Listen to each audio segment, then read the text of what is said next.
Welcome all. Let's start today with our second chapter of SS, and that is First World War and Russian Revolution. Now, some part of it we had already done in the first chapter. That is this introductory paragraph over here that you can see. It is related to our first chapter also.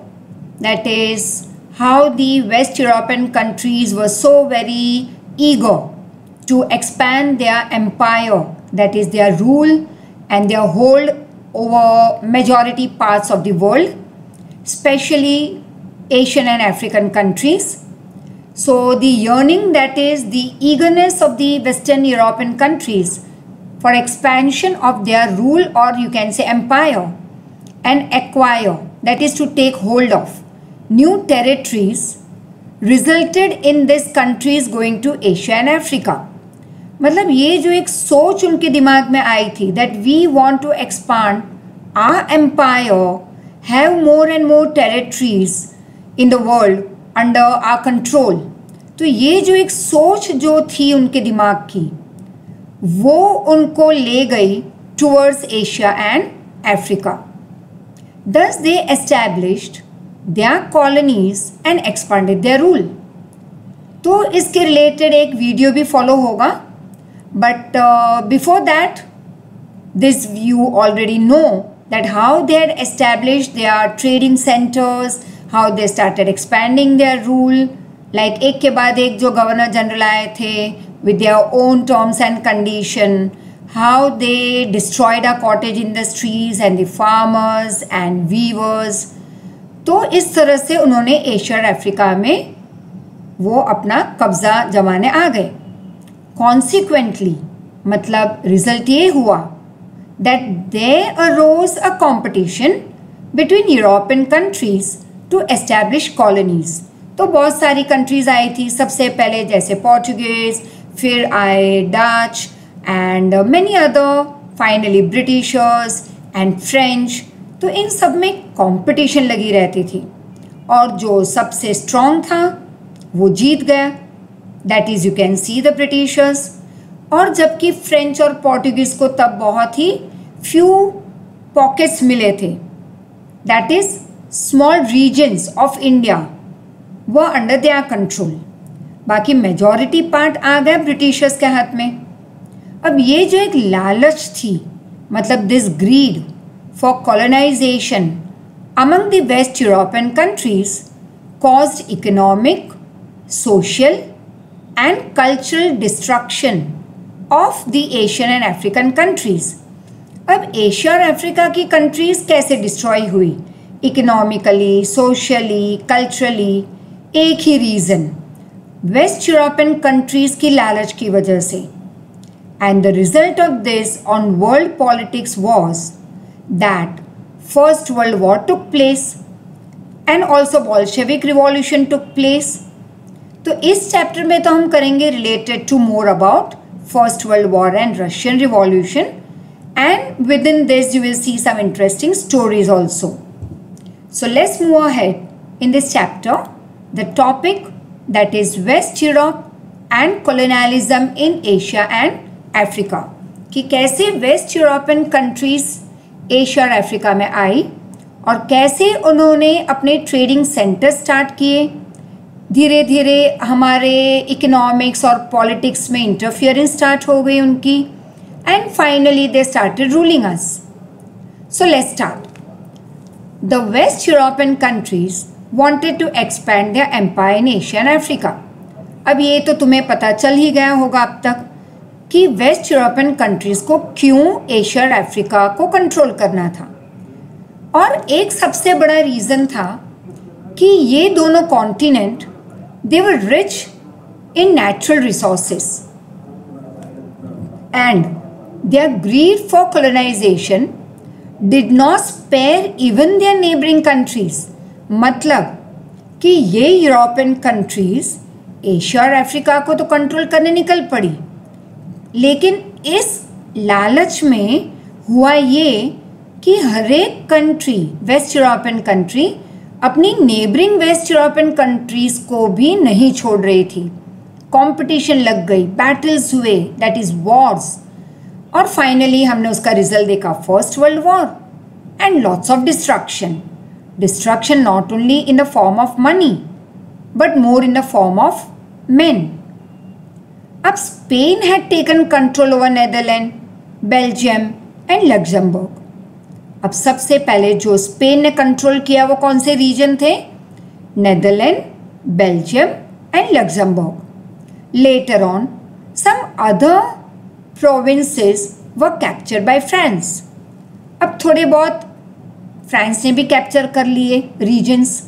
Now when the Portuguese king died, without a heir, without an heir मतलब कोई वारसदार नहीं था उनका, मतलब कि the king didn't have any son who could carry on with the rule of the country.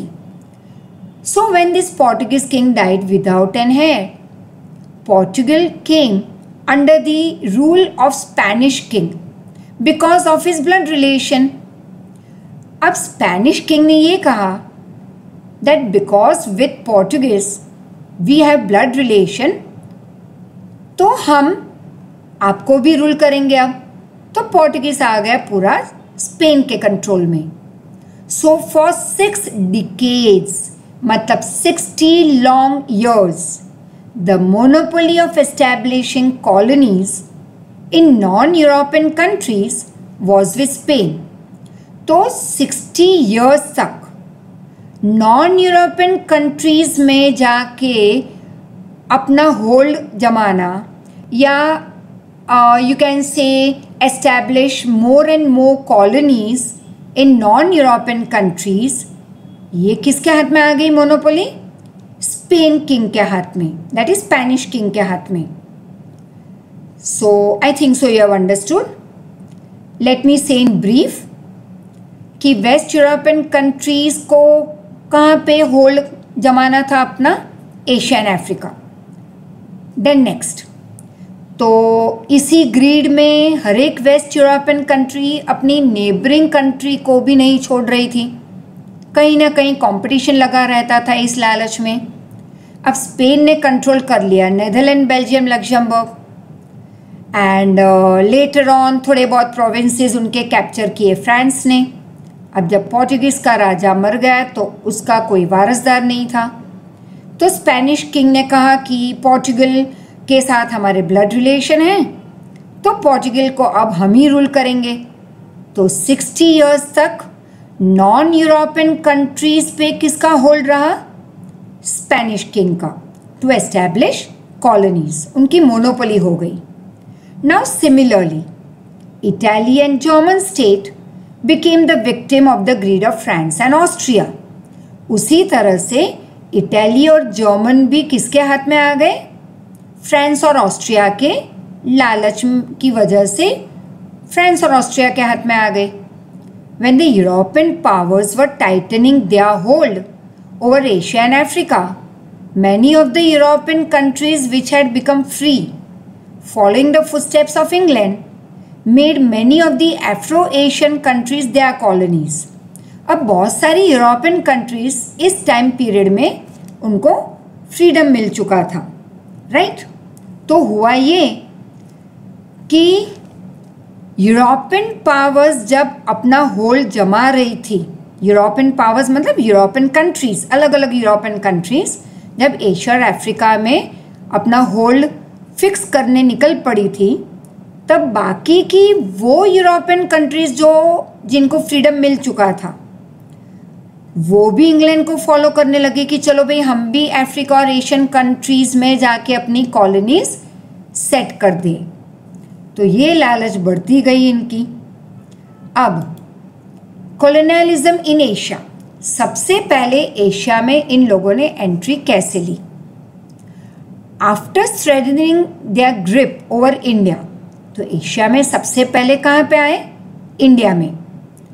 England expanded is empire to Sri Lanka, Myanmar, Singapore and Malaysia. तो India के ऊपर अपना होल्ड जमाने के बाद इंग्लैंड आगे निकल पड़ी to Sri Lanka, Myanmar, Singapore and Malaysia. England then entered China also. But due to the opium trade between England and China, there were wars between England and China, that is 1839 to 42, which came to be known as Opium War in history.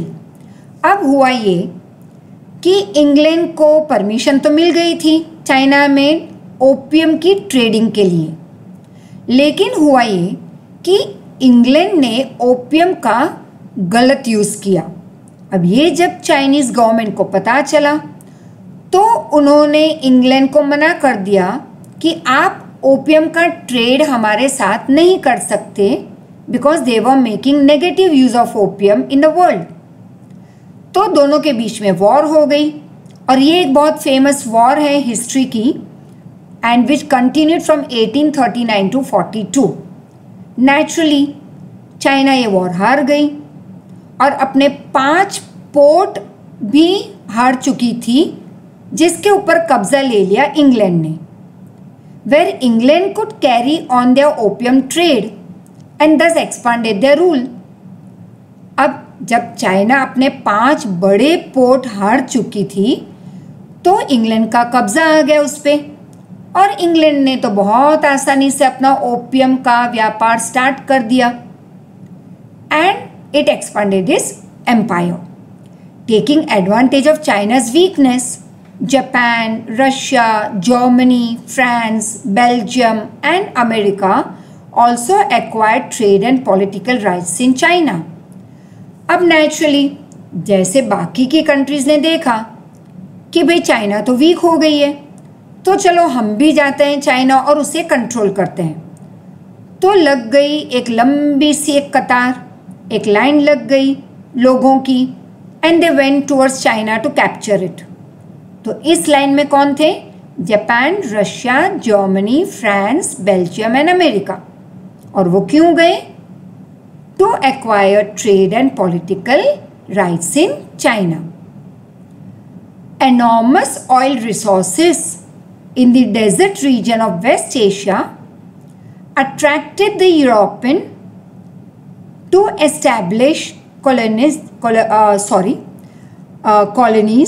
in China, or you can say more so in West Asia.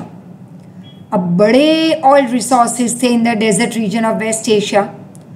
Once again European countries got attracted to go to West Asia. England, Germany, Russia, America established their oil colonies in West Asia, that's in Iran, Iraq, Kuwait, Saudi Arabia and Bahrain, and made efforts to take care of their own interest. अब यहाँ पे भी एक race लग गई कि जैसे ही सबको पता चला कि ईरान, इराक, कुवैत में ह्यूज ऑयल रिसोर्सेज हैं, तो इंग्लैंड, जर्मनी, रशिया और अमेरिका निकल पड़ी and they establish their oil companies in this countries और अपना फ़ायदा बढ़ाने लगी यहाँ पे। Now this is what we saw till now in Asia. Now let's move on to colonialism in Africa. The Dutch established its colony for the first time at the end of 15th century in South Africa.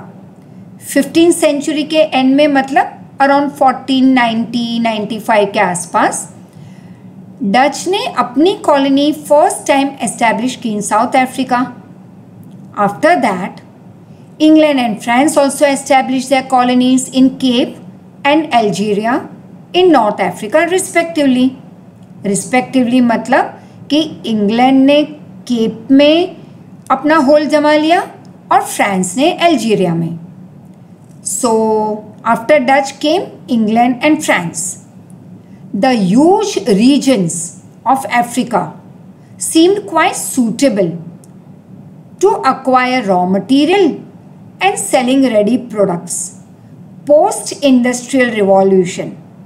मतलब industrial revolution के बाद बहुत easy हो गया था in European countries को Africa के बड़े रीजन में एंट्री लेना, वहाँ से रॉ मटेरियल उठा लेना, फिर अपनी कंट्री में जाके फैक्ट्रीज़ या बड़ी इंडस्ट्रीज़ में फिनिश्ड प्रोडक्ट बनाना और वो ही आके वापस उनको बेचना।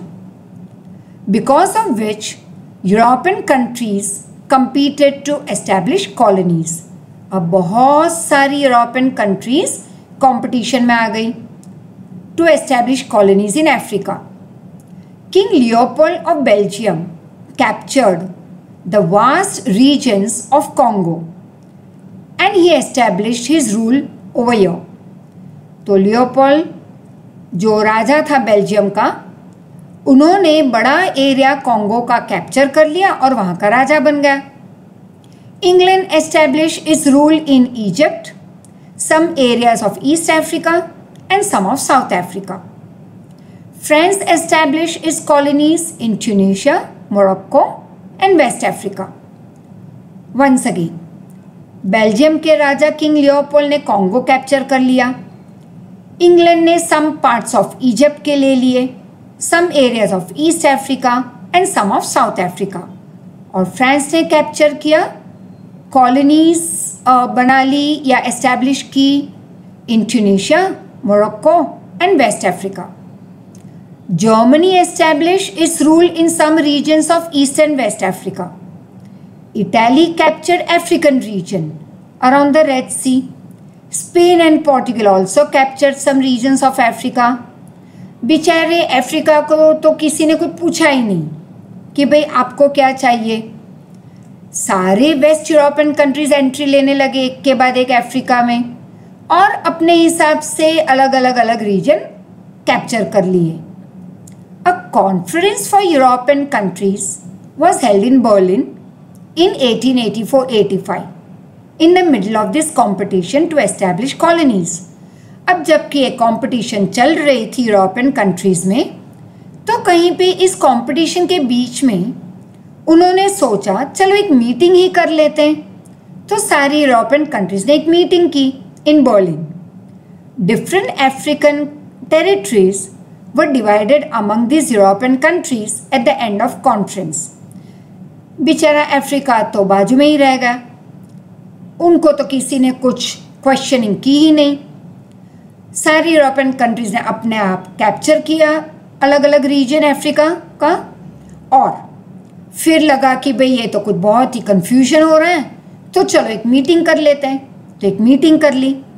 अब मीटिंग में उन्होंने डिसाइड किया कि पूरे अफ्रीका के अलग अलग रीजन्स को हम एक पर्टिकुलर फॉर्मेट के हिसाब से डिवाइड कर लेते हैं अपने आप में। दस the colonial dominance of different European countries was established over entire Africa। तो अब इस तरह से पूरे अफ्रीका में यूरोपियन कंट्रीज़ ने अपना होल्ड जमा लिया। मतलब कि अलग अलग यूरोपियन नेशंस ने उस मीटिंग के हिसाब से, जो कॉन्फ्रेंस हुई थी उसके हिसाब से अलग अलग पार्ट अफ्रीका के अपने कब्जे में कर लिए। And while on one hand the greedy European countries were trying to colonize various Asian African territories, on the other hand Germany and Italy had completed the process of its respective political unification। अब ये हुआ कि एक तरफ ये लालची European countries अपना खेल खेल रही थी, एशिया और अफ्रीका की टेरिटरीज अपने कब्जे कर रही थी, तो उसी समय दूसरी ओर जर्मनी और इटली उन्होंने अपना पॉलिटिकल यूनिफिकेशन कंप्लीट किया। दस the unified Germany also jumped into this competition of industrialization, commercialization and colonization। अब ये यूनिफाइड जर्मनी ने सोचा मैं क्यों पीछे रह जाऊं, तो उसने भी अपनी कंपटीशन में जंप मार ली और उसने भी स्टार्ट कर लिया इंडस्ट्रियलाइजेशन, मतलब the process of starting new industries, फिर commercialisation, new businesses and colonisation, मतलब weak countries of like Asian Africa में जाके अपना कब्जा करना। Thus this quickly changing world scenario, that is global phenomena, had destroyed some of these countries politically, economically and socially, due to which the development of these weak countries had stopped, and this then led to the First World War. तो first world war के reasons तो काफ़ी हैं, लेकिन सबसे बड़ा reason क्या कह सकते हैं तुम? दैट इज लालच, जो ग्रीड थी यूरोपियन कंट्रीज़ में, कॉलोनीज जाके वीक कंट्रीज़ में एस्टैब्लिश करना, हमारा एम्पायर सबसे बड़ा हो वर्ल्ड में, हम एक ही सब कुछ कैप्चर कर ले, ये जो लालच थी हर एक यूरोपियन कंट्री के मन में, that led to the first world war. So let's see factors that resulted, or you can say factors or reasons which led to the First World War. So the First World War could be considered as one of the most heartbreaking and unforgettable events of the modern world.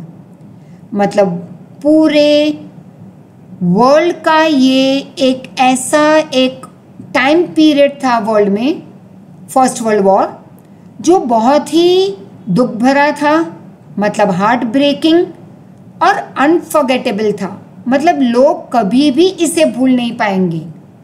Many factors were responsible for this.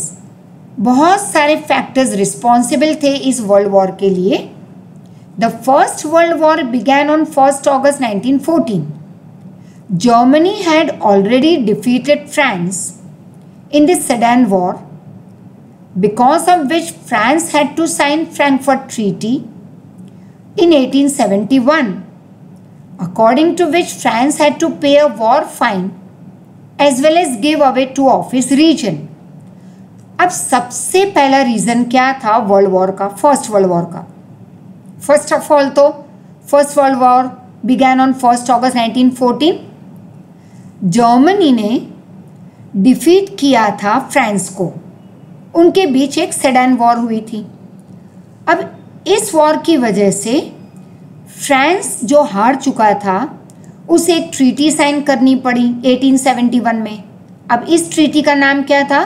Frankfurt treaty, according to which France को बहुत बड़ी एक fine पे करनी पड़ी. अब ये fine क्या था? एक तो बहुत सारे पैसे देने पड़े टू जर्मनी, और दूसरा था उसके 2 इम्पॉर्टेंट रीजन्स दे देने पड़े उसे, क्योंकि फ्रांस हार चुका था इस सेडान वॉर में. लॉरेंस एंड एबिस्कस वॉज गिवन टू जर्मनी. अब ये 2 रीजन्स फ्रांस के थे, वो उसे जर्मनी को दे देने पड़े.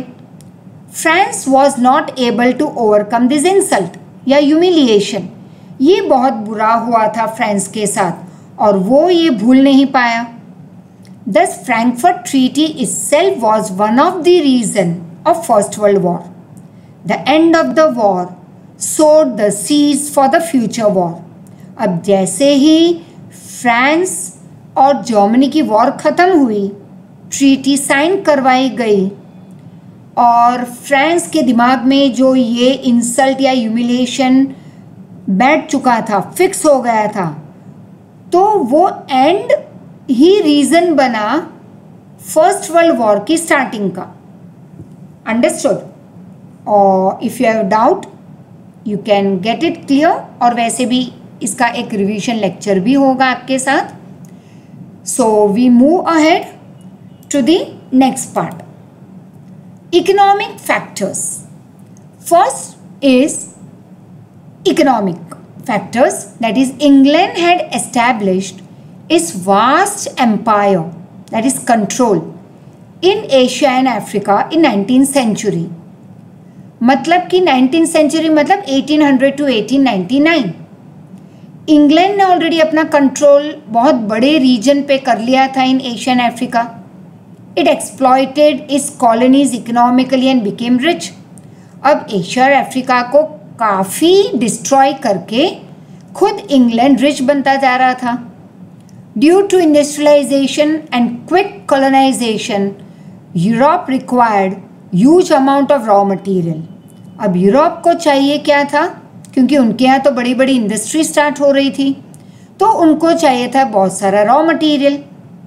And in the last part of 19th century, that is somewhere in 1890s and all, Germany has started the competition to procure, that is to acquire the markets in Asia and Africa. अब ये end of 19th century में Germany ने भी entry ले ली थी competition में और उसे भी अपनी मार्केट खड़ी करनी थी एशिया और अफ्रीका में. Germany started supplying cheaper goods compare to England and France. अब इंग्लैंड और फ्रांस रॉ मटेरियल ले जाते एशिया और अफ्रीका से, फिर फिनिश्ड प्रोडक्ट अपनी कंट्री में बनाते और वापस बेचने आते वहीं पे एशिया और अफ्रीका में. तो उनके फिनिश प्रोडक्ट की मार्केट तो रेडी थी. अब इसमें बीच में आ गया जर्मनी, क्योंकि जर्मनी ने भी स्टार्ट कर लिया था इंडस्ट्रीज एंड कॉलोनाइजेशन. तो जर्मनी ने अपने फिनिश प्रोडक्ट सस्ते में बेचना स्टार्ट कर लिया. ये हुई बड़ी एक competition with England and France. तो African Asian markets that England and France had dominated, मतलब आज तक इंग्लैंड और फ्रांस जिसको रूल कर रहे थे मार्केट को इन एशिया एंड अफ्रीका, वो जर्मनी के आने से ब्रेक हो गया. क्योंकि जर्मनी के प्रोडक्ट सस्ते थे तो लोग नेचुरली एशिया और अफ्रीका में जर्मनी के प्रोडक्ट खरीदने लगे. रिजल्ट ये आया कि बहुत बड़ी इकोनॉमिक कंपटीशन आ गई बिटवीन जर्मनी एंड इंग्लैंड. तो ये भी एक रीज़न था फर्स्ट वर्ल्ड वॉर का. अब आ गया militarism. Military force was necessary and important for competition that the European nations got into. अब हुआ ये कि ये यूरोपियन कंट्रीज़ के बीच में जो कंपटीशन चल रही थी तो मिलिट्री की ज़रूरत तो पड़ेगी. अब England, France, Austria, Russia etcetera had begun expanding their military power. अब जबकि एक कंपटीशन में अगर फर्स्ट नंबर पे रहना है तो करना क्या था, मिलिट्री पावर स्ट्रॉन्ग करना था. तो यही काम किया इंग्लैंड, फ्रांस, ऑस्ट्रिया और रशिया ने. Well in countries like Japan, Italy and Germany compulsory military training started. और जापान, इटली और जर्मनी तो इतने स्ट्रिक्ट हो गए अपने लोगों के साथ कि मिलिट्री पावर इंक्रीज करने उन्होंने अपनी कंट्रीज में मिलिट्री ट्रेनिंग कंपलसरी बना दी. Production of weapons was increased under the reason of self defence. अब हर एक कंट्री क्या बोलने लगी कि हमें सेल्फ डिफेंस चाहिए, मतलब खुद को प्रोटेक्ट करने के लिए हम हमारी कंट्री में वेपन्स का प्रोडक्शन बढ़ा रहे हैं. लेकिन रीज़न मेन क्या था, हर एक को एक दूसरे से compete करना था और एक दूसरे का डर भी था. Thus militarism got an impetus, मतलब militarism speeded up and military competition added to economic competition created a serious atmosphere of war. अब तक तो सिर्फ इकोनॉमिक कंपटीशन थी, इसमें ऐड हो गया military competition. And this was also one of the big reason which led to the First World War. So we stop over here for today and we meet very soon with the next part of this chapter. And any query, please give me a call. Thank you so much.